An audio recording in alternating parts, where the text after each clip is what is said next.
सॼे सिंध जियान वॻण में बि शदीद गर्मी जी लहर बरक़रार आहे।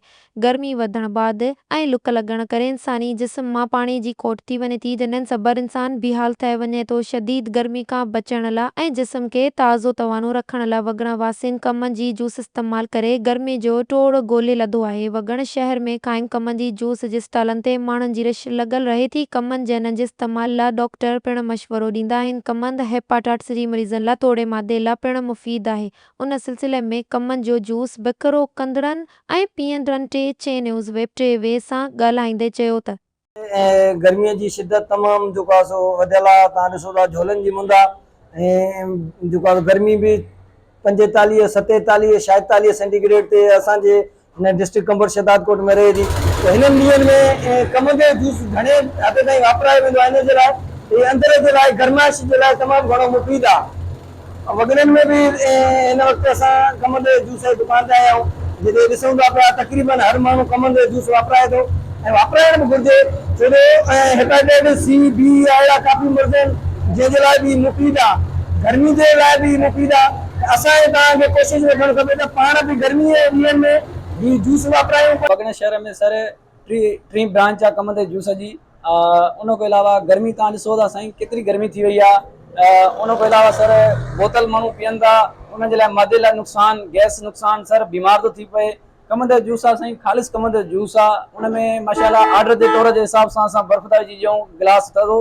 उन खां अलावा सर असां जेको आहे न फ्रेश जूस जी दुकान रखियूं सर, उन में असांखे ऑल फ्रूट आहिनि सर, जेको बि हींअर अवेलेबल आहे फ्रूट, उन हिसाब सां सर असां फ्रूट जा जूस रखिया आहिनि, फ्रूट चाट रखी ऐं तमामु बहितरीनु सर कमंद जूस जी क्वालिटी आहे। सर कमंद जूस साईं गर्मी आहे, हर हिक खे पीअणु खपे सर, न बि त ॾींहं में हिकु गिलास जेको पीए सर बहितर आहे।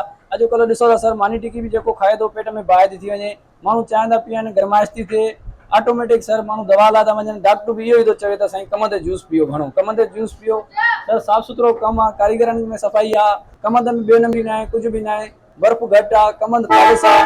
उन खां अलावा सर ही डिस्प्ले आहे कमंद जी, न मख आहे, न कचिरो आहे, न किथे सफ़ाई आहे सर, साफ़ सुथरी सफ़ाई आहे, पाणी साफ़ सुथरा आहिनि सर, को बि मन ॿियो नंबर कमु न आहे। तव्हां सां गुज़ारिश इहा ई आहे त बहितर इहो आहे साईं त कोशिशि कयो चांहि बोतल छॾे ॾियो त कमंद जूस सर ट्राए करे ॾिसो त फ़ाइदेमंद आहे सर, असांजे लाइ बि, असांजे बचनि जे लाइ बि, पंहिंजे लाइ बि ऐं असांजे जिस्म जे लाइ बि सर। ॾाढो गर्मीअ तंग कयो, गर्मी ॾाढी हुई, पोइ दोस्त खे चयोसीं त हल बाबा हाणे गर्मीअ जे दुश्मन ॾे हलूं। सो गर्मीअ जो दुश्मन असांखे त कमंद जो जूस आयो नज़र, तमामु बहितरीनु शइ आहे ऐं कुदरती हिकिड़ी अलाह जी नेमत आहे असांजे। मिठी धरती मिठी शयूं पैदा कंदी आहे, मिठा माण्हू पैदा कंदी आहे। सो तमामु असां हिते आयासीं, असांजो हाणे पघर पघर सुकी विया आहिनि, अलाह जी महिरबानी सां कमंद जो जूस पीतोसीं ऐं हिते हर सहूलियत आहे। ऐं ॿी ॻाल्हि त इहा दिलि ख़ुशि थी त तमामु बहितरीनु सेटिंग कई आहे दुकान जे मालिक, न मख था ॾिसूं, न को अहिड़ो को किचिरो था ॾिसूं, तमामु बहितरीनु डिसिप्लिन रखियो आहे हिन भाऊअ। सो अलाह हिन जे रोज़ीअ में वाधारो कंदो ऐं जेतिरो थी सघेव गरम शयुनि खां बचो ऐं थधी शयुनि ते अचो, हिननि शयुनि में फ़ाइदो आहे। ऐं डॉक्टर बि ॿुधाइनि था त बाबा कमंद जो जूस पीओ त तव्हांजूं जेके बि माना अंदरि बीमारियूं आहिनि सभु ख़तमु थींदियूं।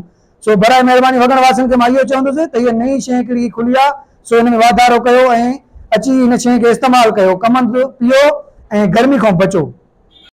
गर्मी में असांजो कमंद जो जूस बाक़ाइदा हलंदो आहे, पर मुंहिंजो 12 महीना हलंदो आहे।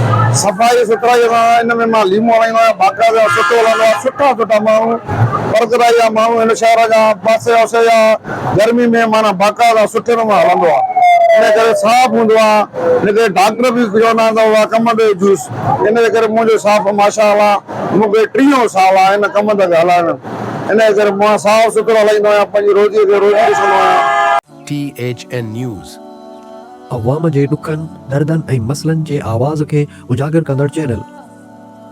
Like, share, comments, and subscribe.